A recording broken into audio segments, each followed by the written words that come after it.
اچکزي بالاخره خپل پاکستاني توپ ښکاره کړ. د طالبانو څخه یې په ملاتړ خپل ګوند وویشه. دا چې څنګه نو جزئیات هم دلته وګورئ او چینل سبسکرایب کړئ. محمود خان اچکزي طالبانو سره د مخالفت لامله د خپل ګوند مهم کسان شړلي. تر هغې وروسته د نومبر پر 6 د ګوند مشر محمود خان اچکزي په کوټه کې د یوې خبري غونډې پر مهال له ګونده د هغو ټولو کسانو د ایستلو اعلان وکړ چې د کچلاغ په غونډه کې ګډون کړی و.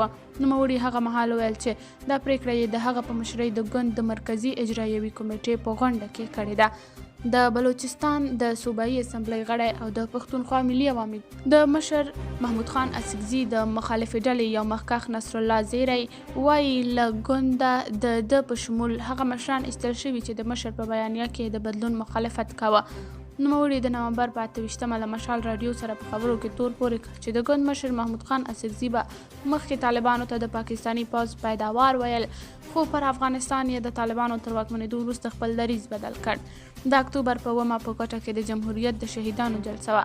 په هغه کې محترم چیرمن صاحب محمود خان اڅکزي وایي چې له تحریک طالبان پاکستان یعنی TTP سره ښکر مه بندوي او په افغانستان کې یې د طالبانو په هکله ویل چې دا په دغه هیواد کې د پښتنو یو محرکه قوت دی. قدرمنو کتونکو، تاسو د دې موضوع په هکله څه نظر لرئ؟ کمنټ کې شریک، ویډیو لایک او چینل سبسکرایب کړئ.